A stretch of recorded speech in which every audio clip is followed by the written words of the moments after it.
Hello, beautiful souls, and welcome back to all of the Leos out there. If you are a Leo sun, moon, rising, or north node, this is your tarot reading for the upcoming month of April of 2025. And in case any of you are interested, I will be using my Spirit Song Tarot deck. I love her so much. I hope you guys will too. So let's see what Leo has in store for April. All right, Leo. Very interesting. The only cards that fell out were either wands or swords. So let's get into it. The first card that fell out is the Seven of Wands upright. That one actually like flew out, landed on the ground, so I had to pick it up. I think that's, I don't know, honey badger maybe? I don't know. Anyway, and then I kept shuffling for quite some time, and no other cards were falling out until pretty much they all fell out. One group fell out in one shuffle. I shuffled again, and then another group fell out in the second shuffle. So that's what we have here. So the next cards, so we have the Seven of Wands, the Eight of Swords, the Page of Swords, the Six of Wands, the Three of Swords reverse, and the Three of Wands reverse. Interesting that both threes reversed here. And I put them next to each other before I even realized they were both threes. So there's a mixed bag here. And it's also interesting the way I just intuitively laid out these cards. Oh, and at the bottom of the deck, we have the High Priestess reverse, by the way. Even the way I laid out these cards, it feels like there is a duality to what you are seeing in your physical life and what you are feeling internally. And let me explain. In your physical life, you have been working hard and you are seeing your hard work actually take roots, like real tangible roots. Maybe you've been kind of floating and unsure of, what's going on. Maybe you've been unemployed for a while. You finally have a job after so much effort that you put into it. And again, you are seeing this actually take effect. Not only have you, let's use the job again as an example. Not only have you found employment, but you are steadily, like you are doing what you need to do in order to make it work for yourself, in order to make money, in order to progress at a quick rate. And you're on a trajectory now that you have like good relationships with your coworkers and your boss. That there is a gnat flying around my face. Huh, now he's on the Page of Feathers, Page of Swords. Interesting. Something about like people monitoring you closely. And maybe that has to do with this opportunity that you're a part of now. But and this could be that people are seeing the hard work you're putting in. It just moved to the Seven of Wands as I'm saying this. People are taking note of the hard work you're putting in. And so you being seen in that hard work is going to fast track you towards the success that you are looking to obtain in this role. And I'm using this job as an example. I don't think that's going to be for everyone. Take it as it resonates. But especially with the Page of Swords as well. All of the pages are messengers in their own way. And so the Page of Swords kind of ushers in a new outlook to where you are in life. Again, I think before this, and if I remember correctly, last month your Leo reading was there was a lot of struggle in that one, if I'm remembering correctly. And so you're finally seeing the light. Not only are you seeing it, it's like you're not seeing the light at the end of the tunnel. It's you're already out of the tunnel. You followed the light to the out of the tunnel, and you're at this new point where you don't have to stress about what's next. Um, and with the Page of Wand or Page of Swords as well, it's also being open to discovery of newness. So as you're moving along this path that is new to you now, whether that is a job, it could be a new relationship, maybe you moved and you're just exploring this new place around you. No matter what, it's the main section of your hardships have ceased. You've moved through it with grace and ease and dignity, especially. And you will, if not already, you will see the success and the triumph come from that ability to push yourself through those hardships in order to come anew. And like there's a tenacity with these cards as well. Like you knew when you were at the pits and the depths of your struggle that you were not always meant to struggle, and like you were never going to give up. You were never going to give up. There's this drive and tenacity within you that you know you are meant for this success that the Six of Wands represents. You know you're meant for this success, and you know you deserve it too on some level. But getting into that idea of being deserving of something, that's the other side of this. With the Three of Swords and the Three of Wands reverse with the Eight of Swords as well. Especially with the Eight of Swords. In the Rider-Waite deck, I always like to explain the symbolism of the Eight of Swords because it taps right into the message that this card brings. So if we're thinking about the original tarot deck, the Eight of Swords shows a woman. She's in this barren field. It's dark. It looks like it's stormy outside, or at the very least, it's just really cloudy and overcast. She's in the middle of this field. It's dry. There's no plants. There's nothing. There's no fertility to this field. And she's blindfolded, and around her, staked into the ground, are eight swords. And not only is she blindfolded, she also has her hands tied behind her back. But oh, and then in the distance, there's this vast castle with the lights on, candles in the window. And what she doesn't understand is there's actually no bind. There's nothing binding her hands behind her back. There's nothing keeping her in this situation of being out in this barren field with nobody to help her and nothing to do. She can remove the bind from her hands, remove her blindfold, and walk back to the castle at any given moment. And the Eight of Swords is the story of that. It's recognizing that you feeling like you're in a prison, it's your own self imposed prison created by your mind. Created by your mind. So you could be teetering back and forth between physically, you are making progress and having strides that you didn't even expect to have until another 6 months down the line. You are making real steps towards whatever is next for you. You are finally out of the struggle that you've been in for so long. But for some reason, your mind keeps telling you that like there's something to fear, or that maybe you deserve to struggle and you're not worthy of this new success that you're finally finding and claiming for yourself. But ultimately, that's a lie. That's a lie. And if we look at the Three of Swords reverse, this is one of the cards in the tarot where the reverse message is actually rather positive in comparison to the upright message. And I'll explain the symbolism with this one as well. So in the upright Three of Swords in the Rider-Waite deck, the original tarot, we have a heart here and then three swords staked right into the heart, piercing right through it, right? So gravity is just digging these swords even deeper when it's upright. So it's pain, it's heartbreak, it's loss, it's like, it's like,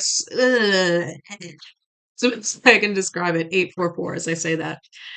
When it's reversed, though, gravity is actually helping you. So we have the upside down heart, and the hilts of the swords are at the bottom, which means there's no sense of gravity pushing these swords even deeper. Gravity, nature, is actually helping to take the pressure of the swords off of the heart. So while you may have been moving through heartbreak before, there's a sense of release. There's a sense of reprieve here that is available to you. And I love that the three swords cards that came out were the three reversed, the page, and the eight of swords upright. Because the Eight of Swords is a heavy energy to work through, but with the help of the like just allowing nature to take its course to help alleviate some of that pain, and allowing your mind to stay open enough to messages from the outside world, to expansion, to this idea of discovery, takes you out of that self-imposed prison. So this is just something to be mindful of. And I love, so all of these cards come with little buzzwords at the bottom. For the Eight of Swords, it's courage and solutions.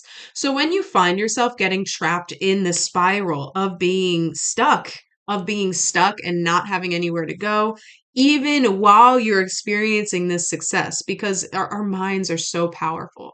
So think of it this way. Do you want your mind to have power over you, to make you feel like you are in prison, and to make you feel like there's no hope, and this is all just a facade that's happening right now, and oh, there's going to be bad just around the riverbed, like just around the corner, Pocahontas out of nowhere. Anyway, maybe watch that movie. I don't know. Because I don't know why I said that. But there could be like you need to use the Page of Feathers energy to catch your mind when it's spiraling downwards. Catch your mind, tell yourself, wait, wait, wait, wait, wait, wait, wait, wait, wait. I'm doing it again. I'm putting myself in a prison of my own making again by thinking so pessimistically, by only thinking of the bad, by only thinking negatively. So, how can I shift that perspective to to, even if it's delusional, to think more optimistically. Or at the very least, just think more logically if you're not quite ready to think optimistically. Think logically. While you're on the downward spiral thinking, oh my God, I'm just waiting for something to go wrong. Look at this success that is already blooming in your life. Look at where you are now compared to where you were 6 months ago. And can that person from 6 months ago imagine being even remotely where you are now? And even if where you are now isn't where you envision yourself to be in 5 years, for most people, that's the truth. For most people, that's what we think. But where you are now is, you need to recognize and give yourself the props that you deserve. Give yourself the props you deserve. And it might be difficult, especially with the Three of Wands reverse.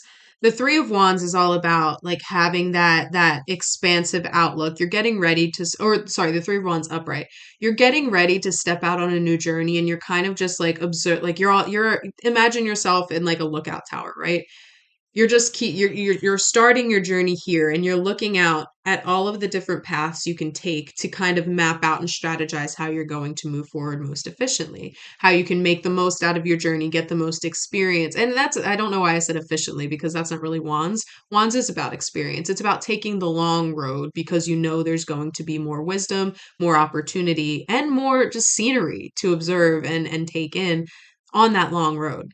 So it's this ability to have foresight there. But when it's reversed, it's like you're not, it's almost like you're in the lookout tower, but there's like a not necessarily a total blackout curtain, but it's like you're looking through this something that morphs your vision. So it's hard to see beyond what is directly in front of you. And when you're stuck in this Eight of Swords energy, that's kind of going to be how it feels. You're going to say, okay, well, crazy TikTok, or not TikTok, crazy YouTube tarot lady told me that I need to, if I can't think optimistically, just think logically and look at what I have in my success, like in the physical right now. But I like like that doesn't seem plausible to me, because I'm so stuck in this energy. You have the opportunity to really lean into this Page of Swords energy.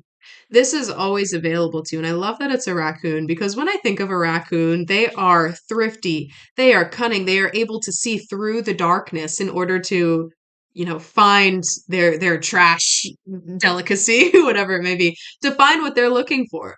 It's this superpower of being able to stalk through the night and be open to what. And that's the thing with raccoons too. It's they'll follow their nose just in search of something to discover. And maybe they think they're smelling a hot dog, but then they get there and it's actually a dumpster out back of a five-star restaurant. And it's like it's even better than what they initially had thought. So use that. And if you can't tap into the optimism, tap into the oh, but what if? And instead of the but what if that brings you on a downward spiral, challenge yourself to think of the what if to get you out of this self-imposed prison. What if it's better than you expect? What if the success that you're experiencing right now is only the beginning? What if there is more out there for you? What if the right people are seeing you put in this hard work? They're seeing your stamina and your tenacity and your determination, and they are speaking your name in rooms you don't even know exist yet. What if it's going to get better than it ever has? What if? What if I can use the power of my mind and my imagination to help lift me up rather than spiral me down? And that's the difference between the Page of Swords and the Eight of Swords. It's a choice here.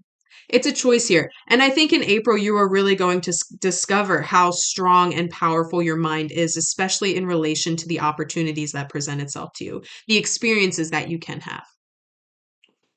I'm being called to speak on a personal experience before I shuffle again. Um, I was in a deep state of spiritual psychosis back during COVID, or even it was before COVID. It was 2017 through 2019, and then the beginning of 2020. I was in a deep state of spiritual psychosis, and something I used to love to do was go to concerts, go to music festivals, all of it. but I was not in my right mind. And so these places that I used to love, I started going, and like my mind would trick me into being extremely paranoid and hyper aware of things that weren't actually happening around me.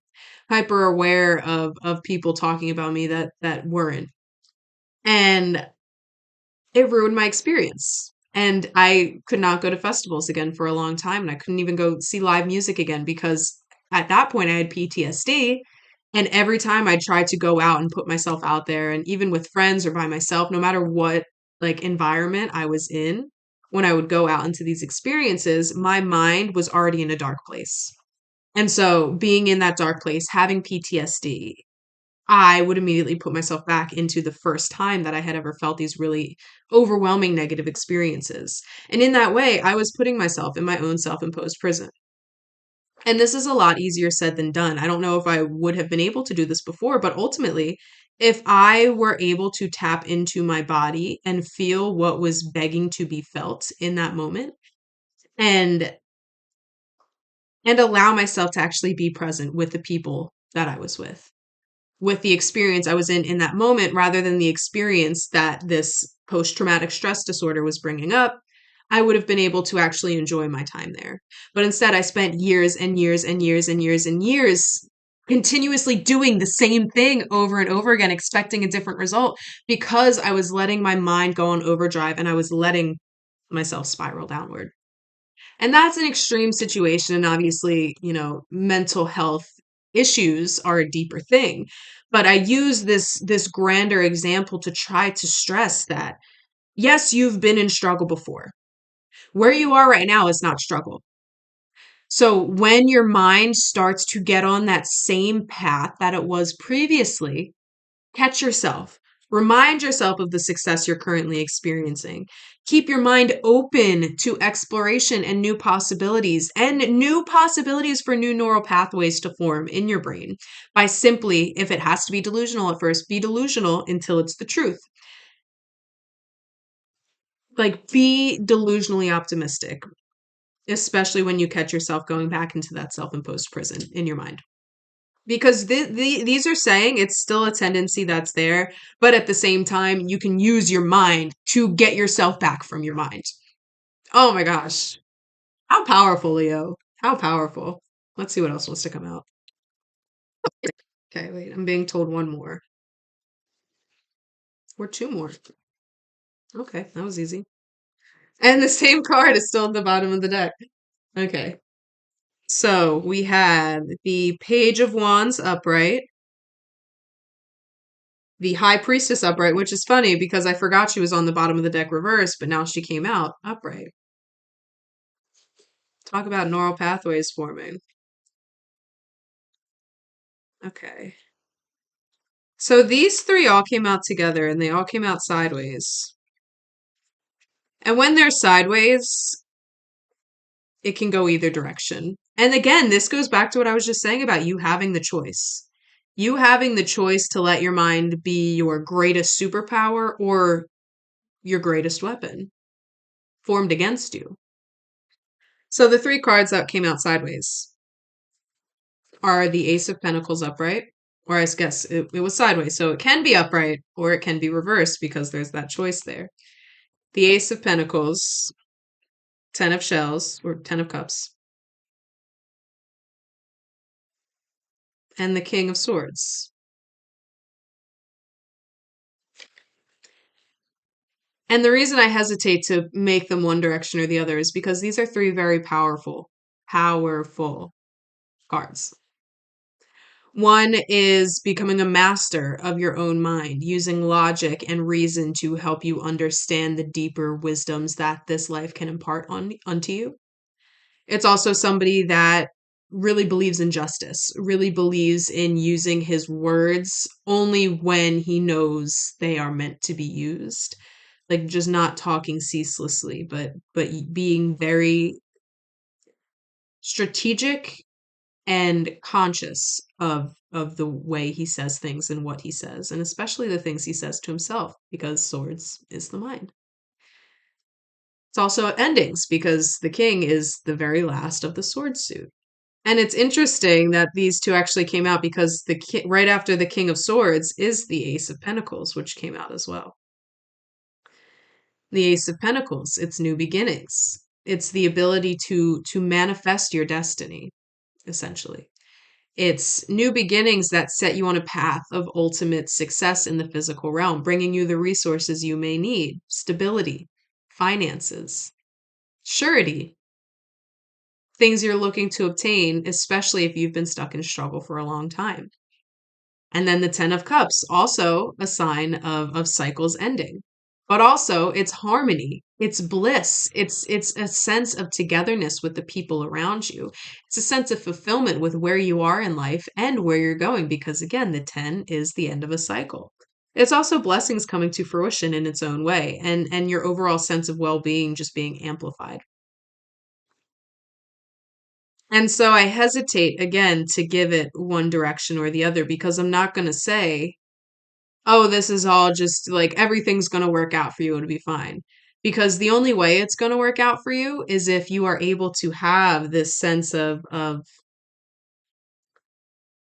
authority with the high priestess, this sense of authority over your mind's tendency to go down, the spiral downward. If you lean into your intuition right now and trust that any like divine symbolism that you're given can guide you forward, because it can and it is. If you trust in that, that's the path that will bring you towards the upright versions of these cards, everything I just talked about. But if you let your mind override your gut feelings and your intuition, that is where the reverse versions of those cards are going to come through. Blockages and disconnect from the mind, talking ceaselessly just to be heard. Ace of Pentacles reverse. It's delays in manifestations, sending you backwards in your journey towards success. 10 of Cups reverse. It's feeling disconnected from yourself and your fulfillment and the people around you. So it's interesting that the High Priestess and the Page of Wands came out together because the Page of Wands has a similar energy to what we were talking about earlier. And again, all the pages are messengers. So we had the Page of Feathers earlier, messengers that help us kind of amplify or expand our minds to go beyond our natural autopilot of our brain.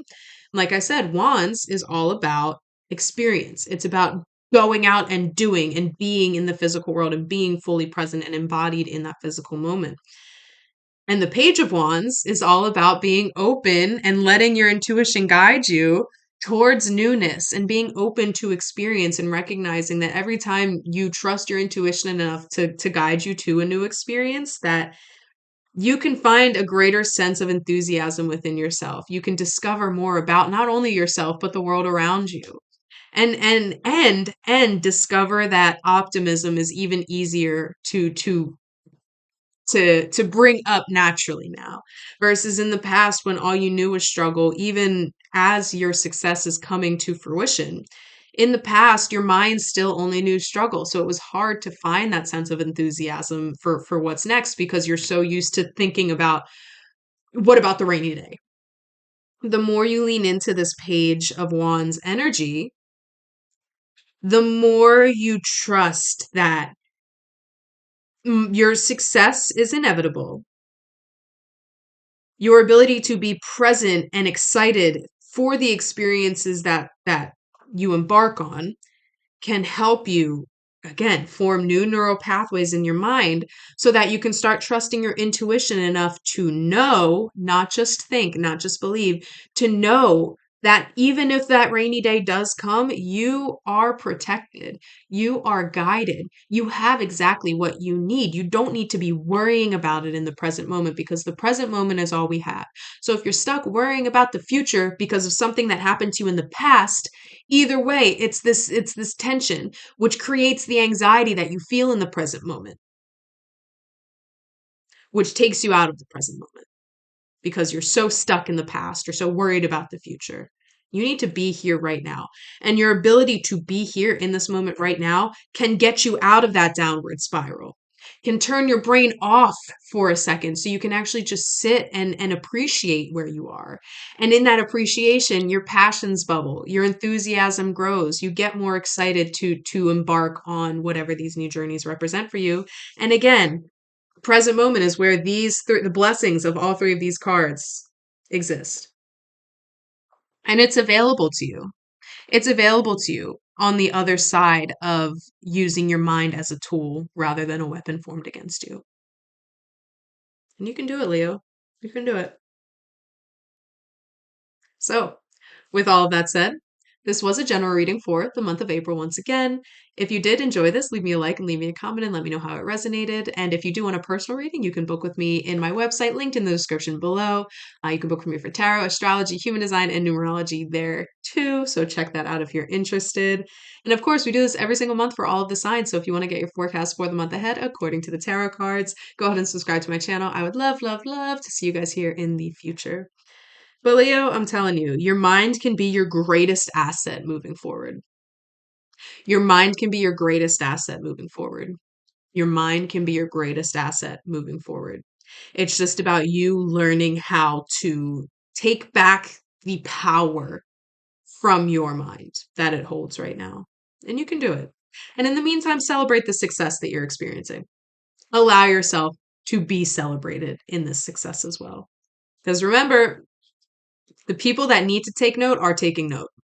So just keep working hard, keep doing what you're doing, and keep your awareness on your mind's tendency to spiral down. Because guess what? If it can spiral down, it can just as easily spiral up. It's a choice. It's a choice. It's up to you to make it. I love you guys.